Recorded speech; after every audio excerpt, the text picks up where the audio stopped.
السلام علیکم 7 نیوز کے ساتھ میں ہوں توبہ نواز خان۔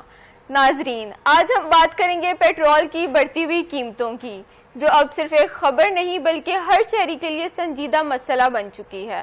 پیٹرول کی قیمت میں اضافہ بظاہر ایک عام فیصلہ لگتا ہے، لیکن اس کے اثرات ہماری روزمرہ زندگی پر واضح نظر آتے ہیں۔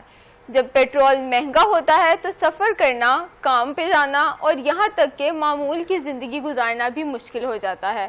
اگرچہ حکومت کی جانب سے پبلک ٹرانسپورٹ کو مفت کیا گیا ہے، جو ایک مثبت قدم ہے، لیکن اس کے بعد ایک نیا مسئلہ سامنے آیا ہے۔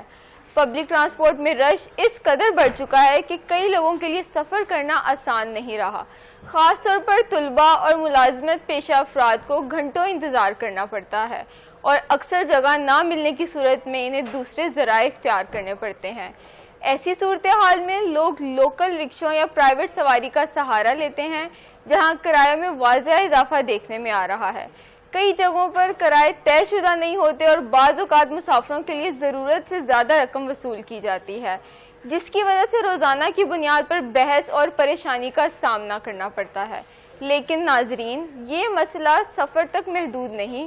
پیٹرول کی بڑھتی ہوئی قیمتوں نے کاروباری سرگرمیوں کو بھی بری طرح متاثر کیا ہے۔ چھوٹے کاروبار کرنے والوں کے لیے سامان کی ترسیل مہنگی ہو چکی ہے، جس کی وجہ سے ڈیلیوری کے اخراجات بڑھ گئے ہیں اور اس کا اثر براہ راست چیزوں کی قیمتوں پر پڑ رہا ہے۔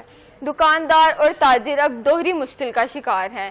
ایک طرف ان کے اخراجات میں اضافہ ہو رہا ہے اور دوسری طرف گاہکوں کی قوت خرید کم ہوتی جا رہی ہے۔ اس صورتحال میں کاروبار کو برقرار رکھنا ایک بڑا چیلنج بن چکا ہے۔ ناظرین، یہ صورتحال اب ایک ایسے دباؤ کی شکل اختیار کر چکی ہے جو معاشرے کے ہر طبقے کو متاثر کر رہی ہے، چاہے وہ طالب علم ہو، ملازم ہو یا ایک چھوٹا کاروبار کرنے والا فرد۔ ہر کوئی اس کا اثر محسوس کر رہا ہے۔ حکومت کے لیے ضروری ہے کہ وہ نہ صرف قیمتوں کو کنٹرول کرے بلکہ ٹرانسپورٹ اور معاشی نظام کو بہتر بنانے کے لیے عملی اقدامات کرے تاکہ عوام کو حقیقی ریلیف مل سکے۔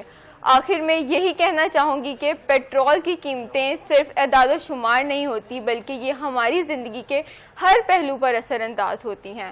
مجھے اجازت دیجیے، اللہ حافظ۔